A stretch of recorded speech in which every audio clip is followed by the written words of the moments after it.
Amen, youth? I want you guys to smile at us because we're feeling nervous up here while you're frowning at us. Amen, youth? We have come from a song named What a Beautiful Name, the name of Jesus Christ.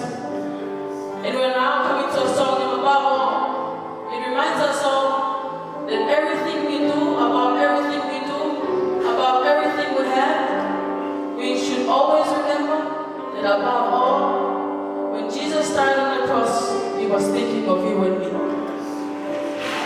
I want you all to please join us as we sing this song, Above All.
This last song for non-Adventist speakers, this is Tongatapu. song is about thanking God. Everything we do, we should thank God for everything that is done for us in our lives.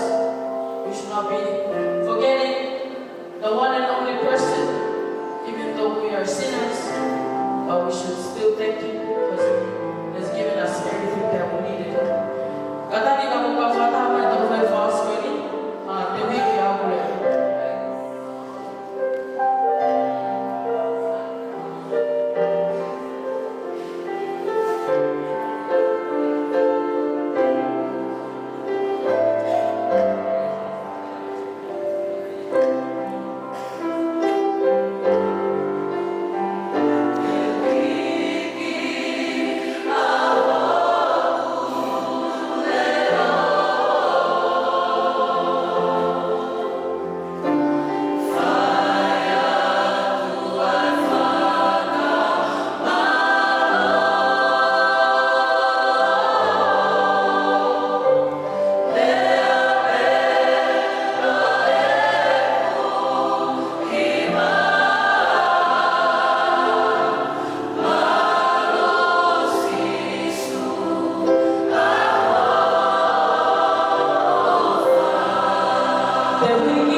ke taulotu. Tamang le mo whakalot ke te koe a whakalot e ke te tana koe ke mamoi. Amna ke mau hoko ki he boboa ke o e whiwhinik. Koe hangai pongkalama ko te teu. Maa ki mau toro e tatalavu tuku ke mau inas kotoa e ki. Tau whatamu te mau toro no kotoa. Pamanole mau ngahi toro no kotoa peku whai suka mo whamoi. Amen.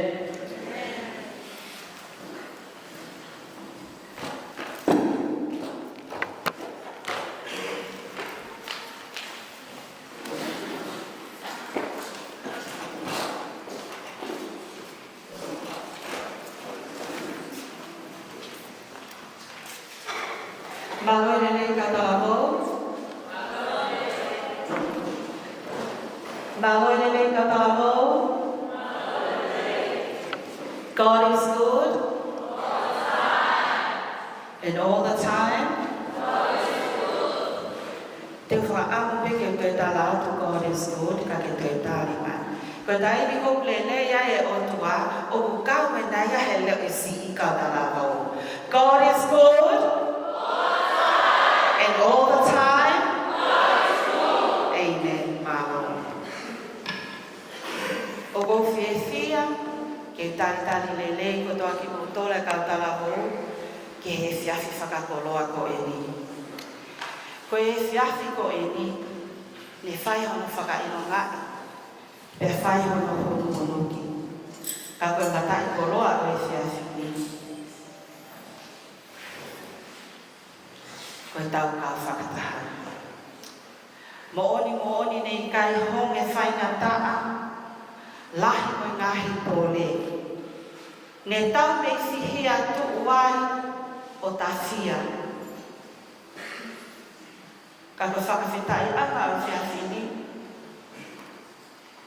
Ko ni hama o whakaata e hala whanonga, ke malama ke tau kau whakataha I whiawhini. Pea kou tui whakataha, kou tui pe o tau kau whakataha I he whiawhini. Pea koe lea pe o tonu ke tau hake he whiawhini. Koe whakawhitai e iki, ko maua usia, a honu hofi e polo kalama, Euphreni, e kautalawo, ki wafi watu. This evening, a warm and heartfelt welcome to Pastor Mosa and the Manna party. We are so happy to have you all here today for the opening of the Youth Rally program for 2023.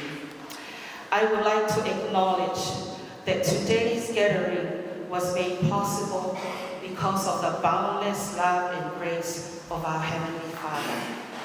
We planned and prepared, but it is through His guiding hand that we are able to come together this evening. I would also like to extend a warm welcome to Daniel Beulah.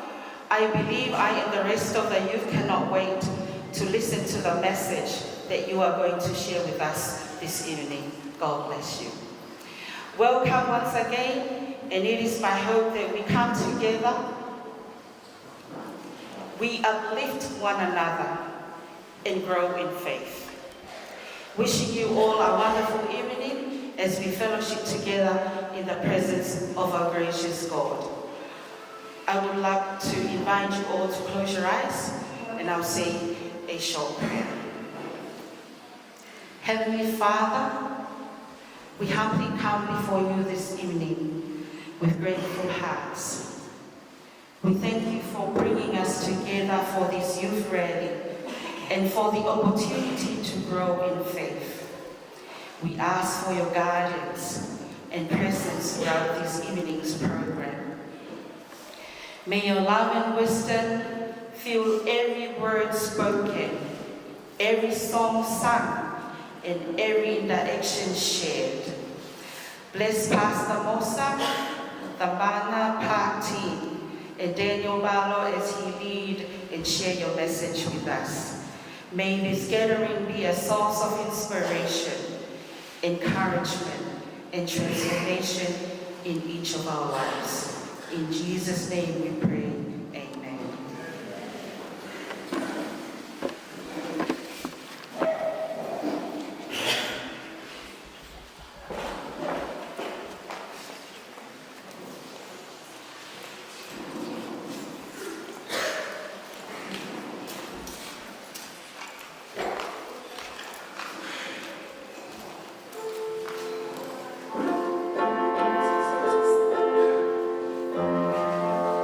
Thank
Can you turn to the person next to you and give him or her a smile?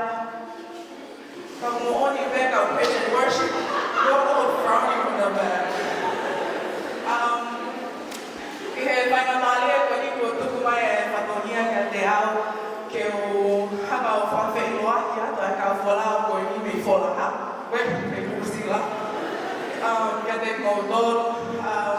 I've been given the opportunity to introduce a team from New Zealand who are here with us in the Kingdom of Tonga. I'd like to welcome you to Tonga. Even though you don't know me or I only know Mosa and Maria, but I would like to introduce you. It's all about you and your message and the work that you're about to do here in Tonga. So in the same time, I would like to invite you all up here to the stage. Please can you make your way to the stage.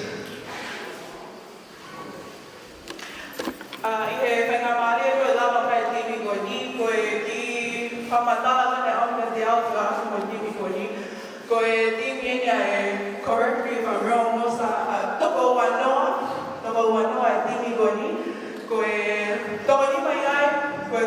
youth leader, youth elder, youth. However, they're married, and one is in a serious relationship. Amen. So I'm just gonna pass you the microphone. I would like you to just tell the youth your name. If you have any nicknames, since we're all youth, we're so easy when it's Daniel, we call Dad. If you have any name like that, you can tell us. Because the next, these 2 weeks, we're all gonna mingle and mix. So you can tell that and where you're from, especially when you're talking. You have so many villages. You never know. You have cousins sitting there or some people who want to go to your village. And also your age. And I'll leave it open if you want to share anything else. Let's start from Mosa here. Thank you. Oh, thank you very much. God is good. All the time. It is a blessing to be here with you and to join the fellowship. My name is Mosa. I'm the lead pastor at Manna Adventist Church. We are a church that's based on the southern borders of Auckland. We are the last church out of Auckland, and there's no other church between us and Hamilton. So where I'm from, my age, I'm 28 years old, although I look 35. I'm a bit overweight. The villages I'm from, my wife is saying Vaini. I don't know but I am from Beulah. Yeah, Beulah. Hi everyone, I'm Daniel.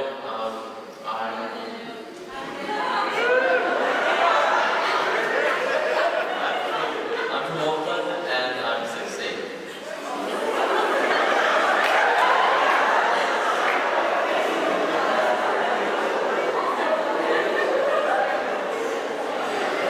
Hey everyone, I'm Anna.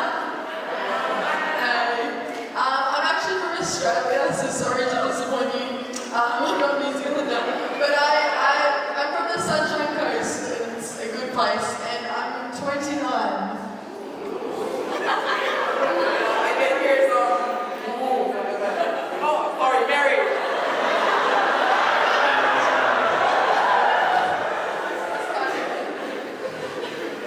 My name's Timothy.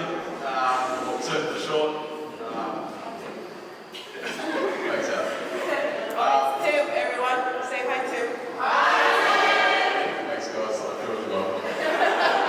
I'm also 28, just like Mosa, just a little bit younger. And I'm from Auckland. Thank you, Tim.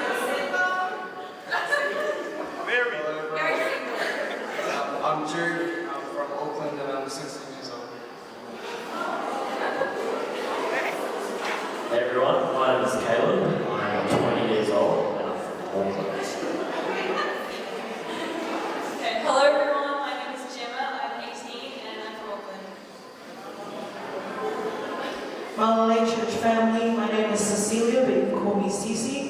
I'm Moster's younger sister. My dad's from Tonga, and I'm 27 years old. Hello everyone, my name is Philip, 32 years of age. Don't get fooled by my uniform color, I'm not Tonga, I'm actually Tonga. But I'll just claim I'm from Tonga halfway, because it's from Tonga, so kia ora. My brother didn't mention he's single as well. Kia ora everyone, my name is Philip. I'm from the beautiful islands of the Cook Islands. Rarotonga, they would say. Almost there to Tonga, Rarotonga. This is my beautiful wife. She's out of bounds. But we have 5 children, beautiful children, and praise the Lord. Kia ora everyone, my name is Benjamina, but you can call me Mina. I am 30 years old, and yeah, thank you.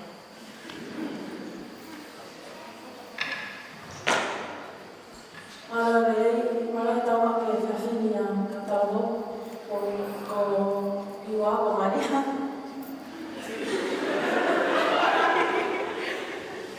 E hoa a mosa, ko nā tupa ke ple kataro ko Vaini.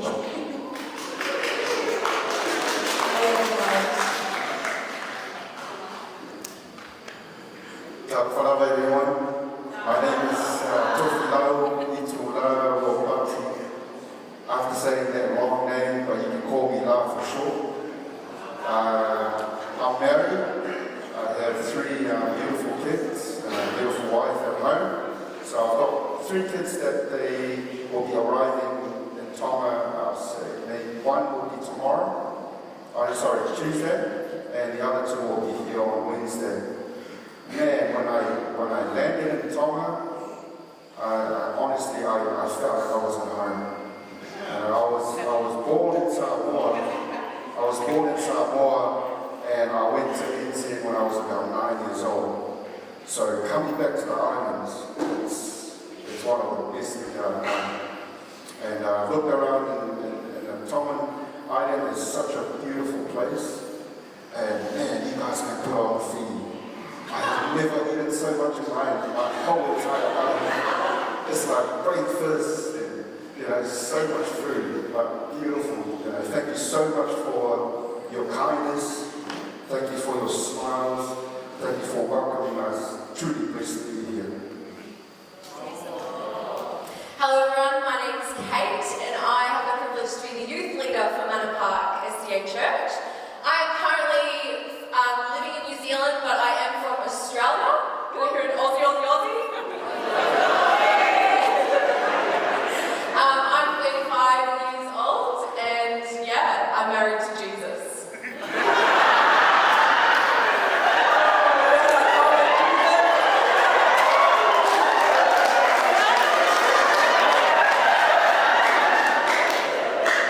For your information, she is single.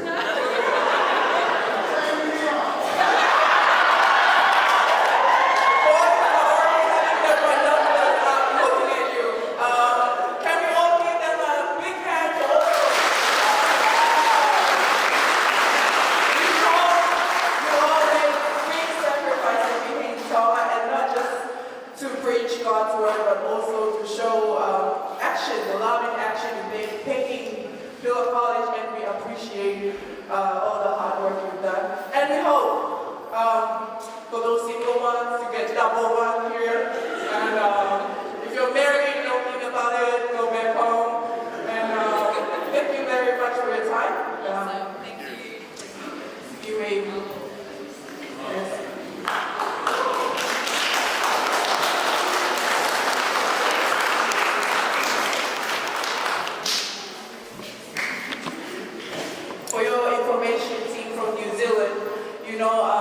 Tongan language is often called the heavenly language, and obviously English is the universal language. As of this time, I would like to invite my youth, Beulah youth, to come up and sing a song of our heavenly language. Sorry, you might not understand. Just look at me, I'll translate later. Thank you very much.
Right, good evening everyone. Welcome to... Oh, no, not there. Today is this. There we go. Yeah, welcome everyone. It's beautiful. It's lovely to be here. I'm humbled to stand before you today to share your message of faith and inspiration. As we gather here today, let us open our hearts to the Word of God and His grace. Thank you for joining us today.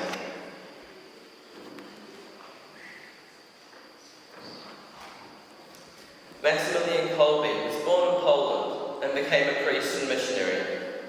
During the Nazi occupation of Poland, he sheltered thousands of refugees, including Jews, in his monastery. In 1941, he was arrested by the Nazis and sent to a concentration camp. One day, a prisoner escaped from the camp, and as a punishment, the Nazis selected 10 other prisoners to die in the starvation bunker. One of the men chosen, upon hearing this, cried out for mercy, saying that he had a wife and children. At that very moment, Maximilian Kolbe stepped forward and offered to take his place, saying, "I'm a Catholic priest. I'm old, and I want to die instead of the man who has a wife and children." Kolbe was placed in the starvation bunker along with the 9 other men. Despite the horrendous conditions, Kolbe led them in prayer and songs. After 2 weeks, only he remained alive. To expedite the execution, the Nazis injected him with a lethal dose of carbolic acid and he was killed.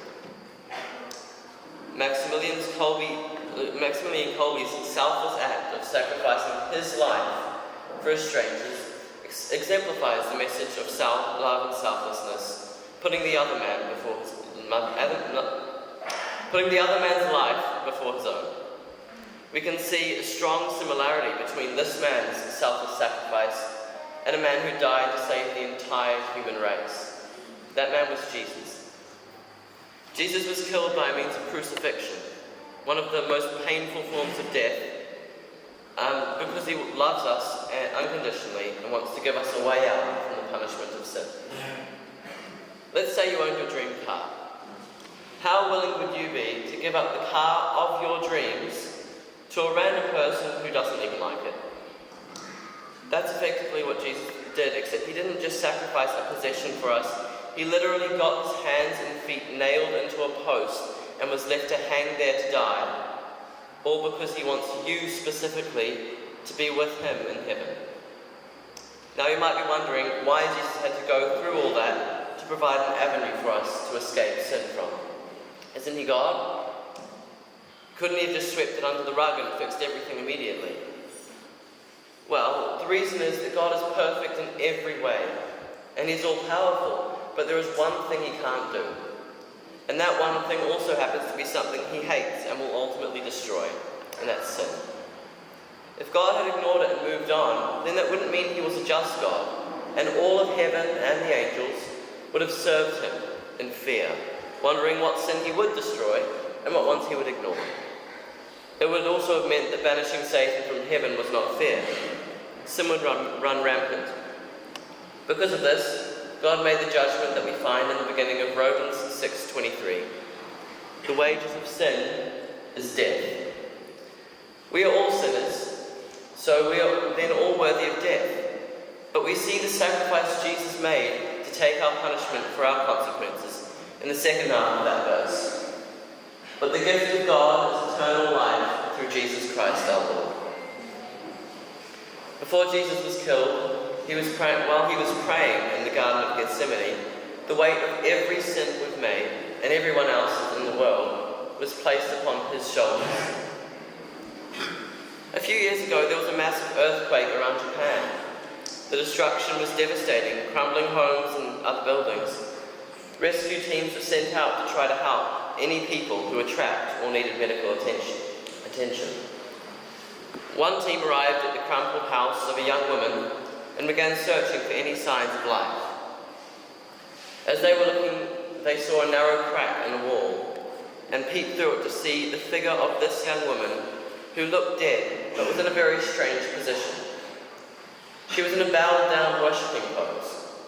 The team leader reached out to feel her body to see if she was alive, and much to his disappointment, he felt the cold, stiff form of a dead person. As the group was leaving to go to the next house, he was driven by a compelling force to go back to this woman. Again, he knelt down and put his hand through the narrow crack to search a little space under her body. Suddenly the man screamed with delight, "A child! There is a child!" The whole team worked together and carefully they removed the piles of ruined objects around the dead woman. There was a 3-month-old little baby boy wrapped in a flowery blanket under his mother's dead body. Obviously, the woman had made the ultimate sacrifice to save her son. When her house was crumbling, she had used her body to make a cover to protect her son. The little boy was still sleeping peacefully when the team leader picked him up. The medical doctor arrived quickly to examine the little boy, and when he opened the blanket that was wrapped around the boy, he saw a cell phone inside the blanket. There was a text message on the screen that read, "If you can survive, you must remember that I love you." The cell phone was passed around from one hand to another, and everyone that read the message wept. "If you can survive, you must remember that I love you." Such is the mother's love for her child and God's love for you. Jesus willingly let people kill him, knowing that it was the only way to effectively overcome sin and save us from it. Now we'll have a look to where this issue of sin on earth originated.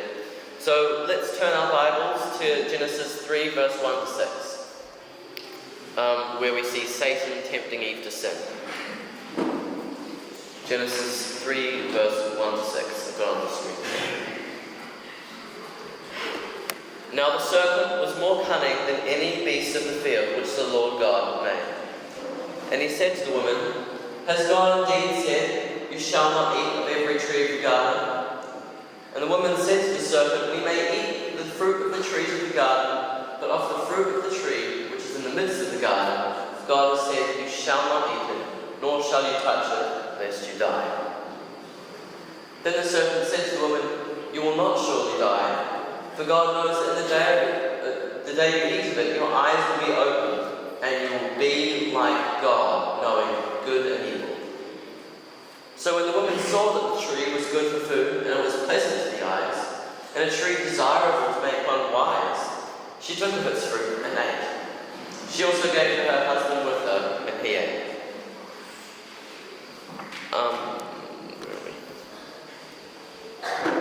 Once Adam and Eve sinned, God had to remove them from the garden, and they were very sorry. God didn't completely leave them without hope, though.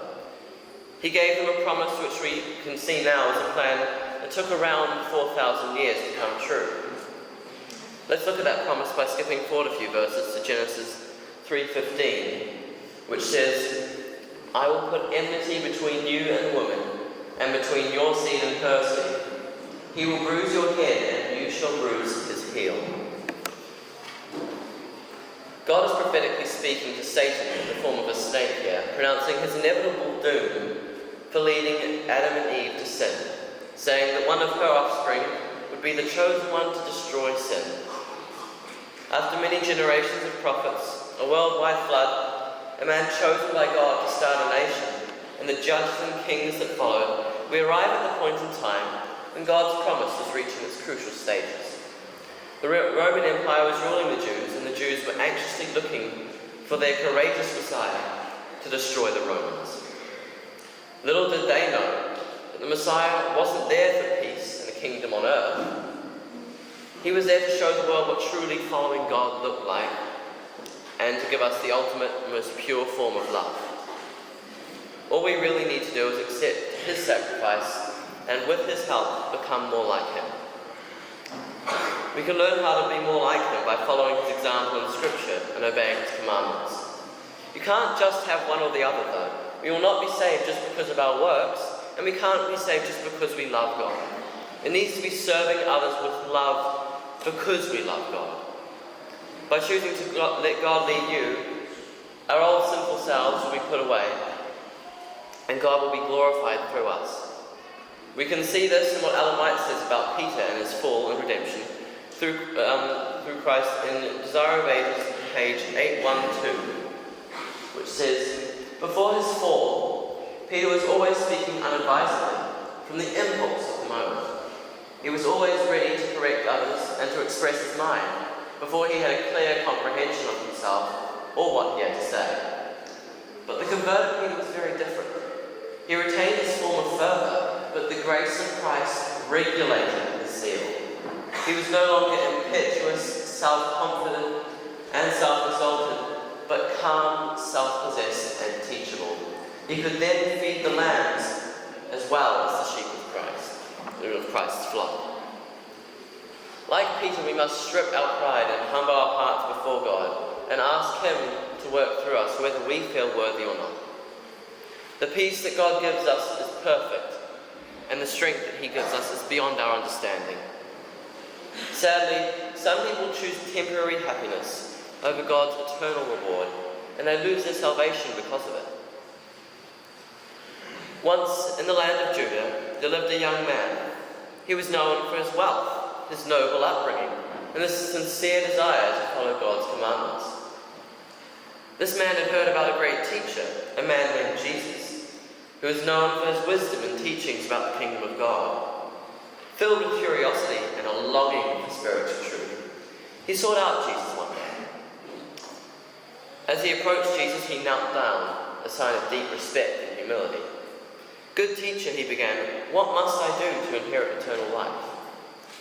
Jesus looked at him with deep love in his eyes, for he knew the inner struggles of this young woman's heart. "Why do you call me good?" Jesus responded. "No one is good except God alone. You know the commandments. Do not commit adultery, do not commit murder, do not steal, do not bear false witness, and honour your father and mother." The young man nodded. He had followed these commandments from his youth. He felt a sense of accomplishment in his heart, believing that he was on the right path. But Jesus, perceiving something deeper in his heart, continued, "One thing you lack. Go, sell all that you have and give it to the poor, and you'll have treasure in heaven, and come and follow me." Upon hearing these words, the man's emotions welled up within him. He was deeply attached to his wealth, you see, which he thought he'd always seen as a source of security and importance. The thought of parting with it, even for the sake of eternal life, stirred a storm of conflicting emotions. The rich young woman's face revealed an inner struggle. Sorrow and longing mixed with the attachment to his possessions. He walked away from Jesus, unable to make the sacrifice required. In that moment, Jesus, still gazing upon the man's retreating back with heart-broken love, spoke to his disciples. How difficult it is for those who have wealth to enter the kingdom of God. It is easier for a camel to go through the eye of a needle than for a rich person to enter the kingdom of God. Ellen White also describes the situation in the Desire of Ages, page 519. It says, "Christ looked into the face of the young man, as if reading his life and searching his character. He loved him, and he hungered to give him that peace and grace and joy which would materially change his character. One thing you lack," he said, "go your way, sell whatever you have and give to the poor, and you'll have treasure in heaven. And come, take up the cross and follow me." Christ was drawn to this young man. He knew him to be sincere in his assertion, "All these things I've kept from my youth." The Redeemer longed to create in him that discernment which would enable him to see the necessity of heart devotion and a Christian goodness. He longed to see him in humble and contrite heart, conscious of the supreme love to be given to God, and hiding its lack in the perfection of Christ. Jesus saw in this ruler just the help he needed if the young man would become a co-labourer with him in the work of salvation. If he would place himself under Christ's guidance, he would be a power for good. In a marked degree, the ruler could have represented Christ. He possessed qualifications which, if he were united with the Saviour, would enable him to become a divine force among men. Christ, seeing this into his character, Love for Christ was awakening in the ruler's heart, for love begets love. Jesus longed to see him and co-work with him. He longed to make him like himself, a mirror in which the likeness of God would be reflected. He longed to develop the excellence of his character and sanctify it to the master's use. If the ruler had then given himself to Christ, he would have grown in the atmosphere of his presence. If he had made this choice, how different would have been his future. In this story found in Matthew 9, verse 16 to 22, we can learn at least two things. First, that it's very easy and extremely common for us to value possessions or people over our devotion to God. Whether it be money, fame, games, family, your friends, your job, or your spouse, God wants us to value Him as number one in our lives. Secondly, in this story, Jesus was the one impressing someone to follow himself. But as Jesus isn't here on earth anymore, the Holy Spirit has occupied that role and actively works to bring people to Christ.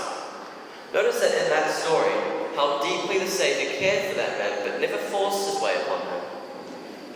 It is the same with the Holy Spirit. All the Spirit can do is work to impress upon our minds and work in our consciences.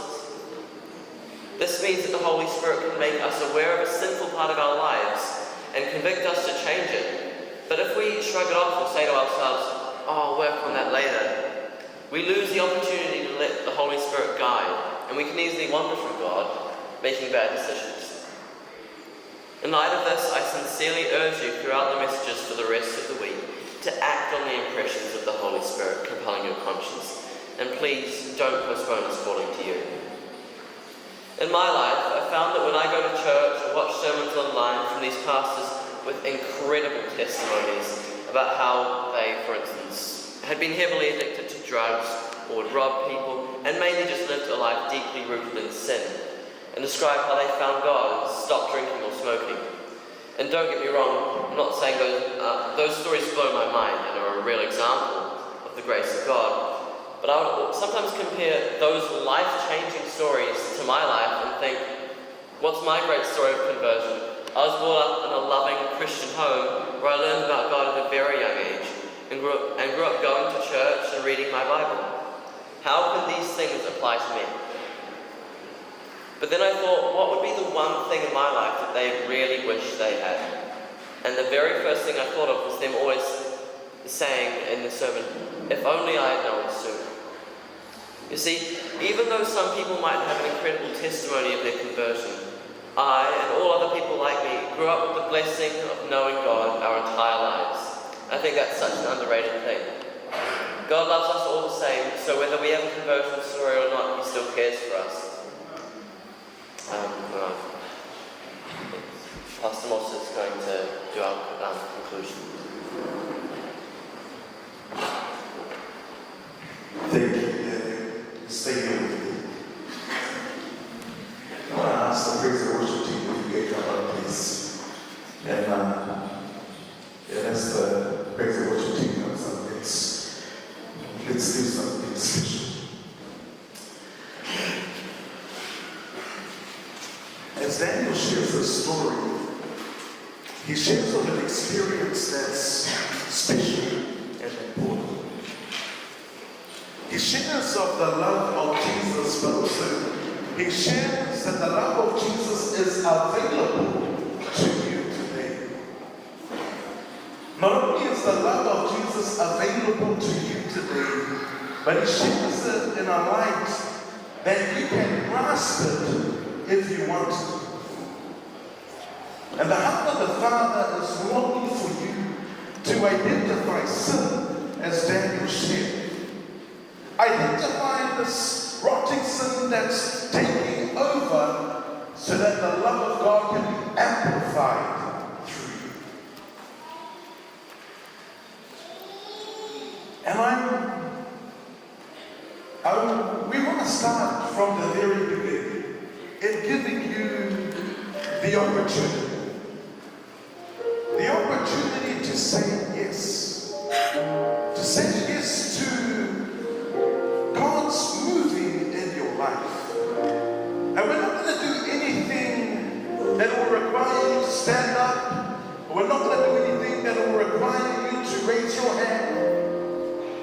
you something that requires you, and this is where Daniel hit the nail on the head, requires you to show love to somebody else. Because the heart of the Father longs for you.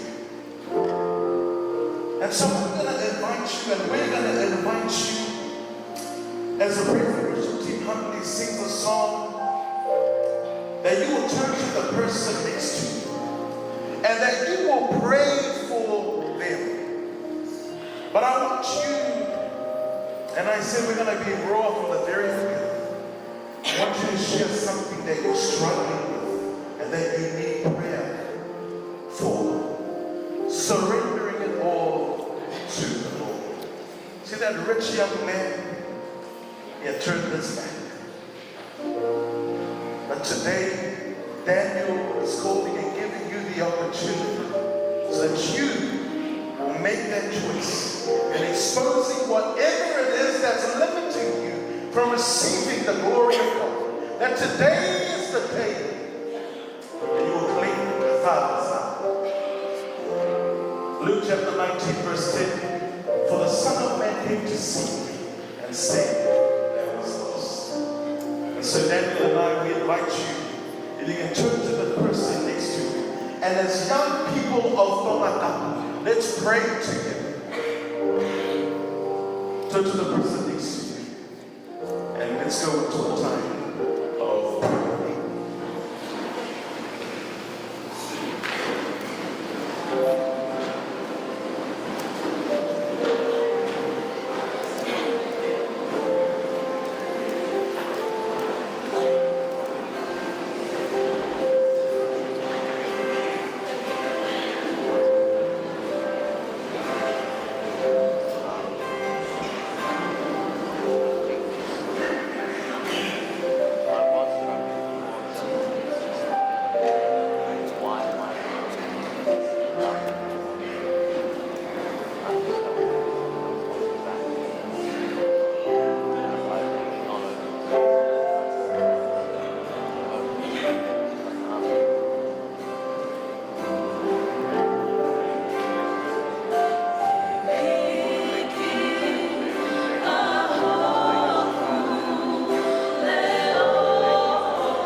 you stand at this time, and as you're praying for the person next to you, I want you to hug the person that you're praying with. Give them a great big hug.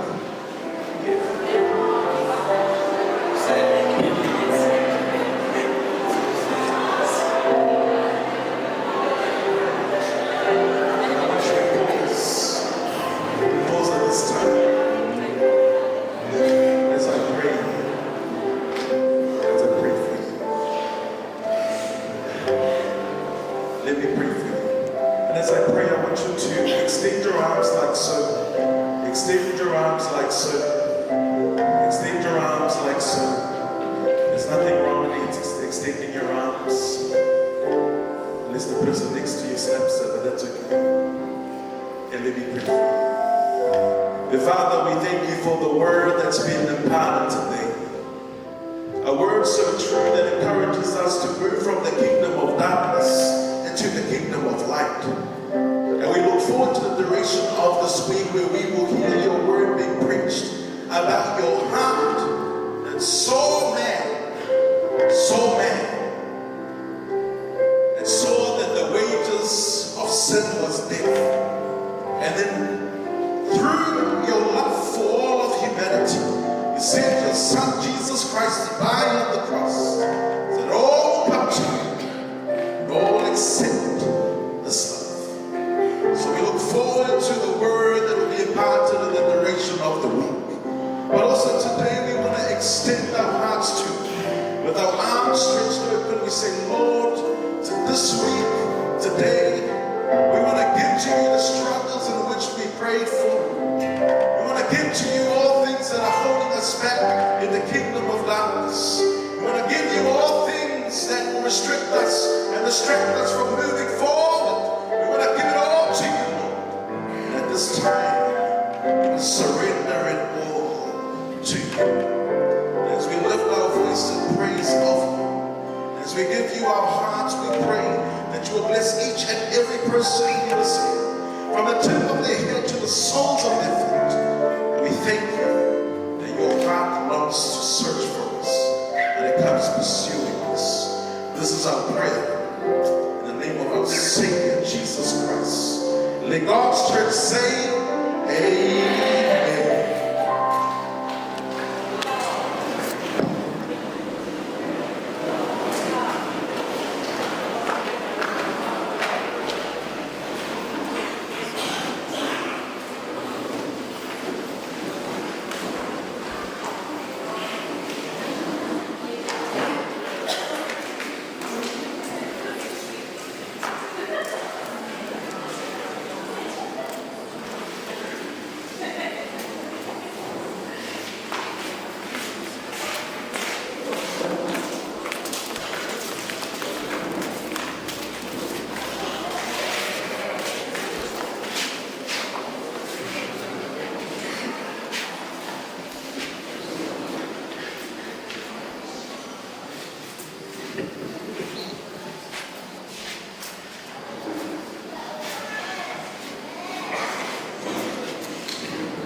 I would like to invite you all to please be standing as I say our last prayer.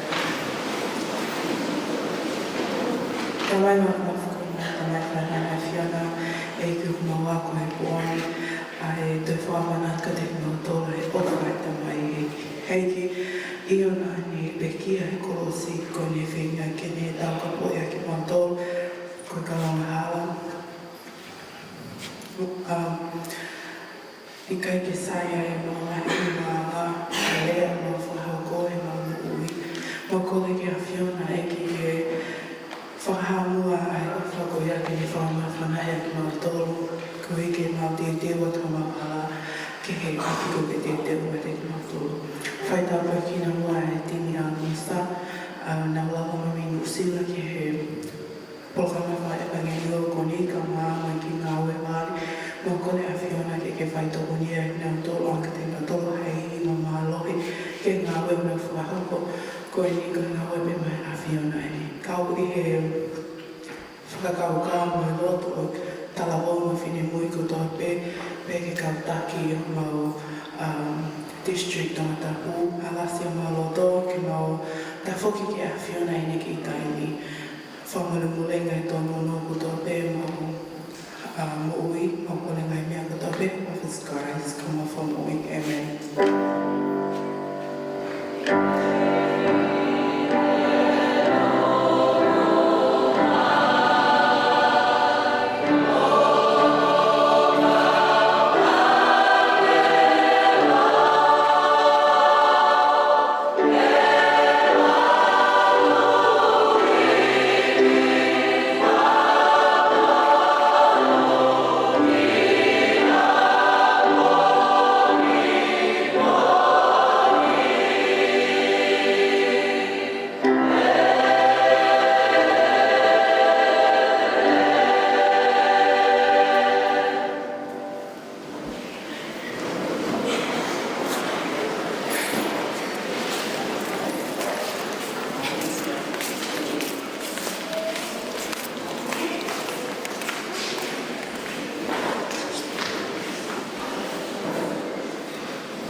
Praise God for the message of tonight. And I would like to thank our speaker for tonight, that Toko, for the message.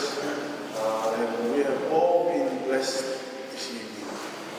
Thank you also, Pastor Mosa, for inclusion, and also for the young people who took part in our program for this evening.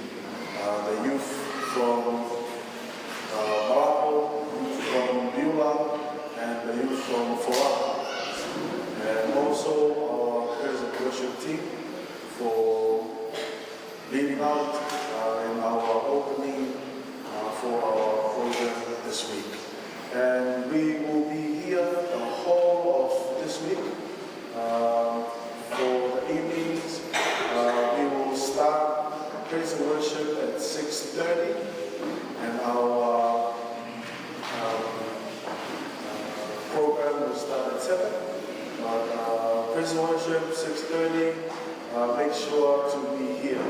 And the youth that will be leading out tomorrow evening will be the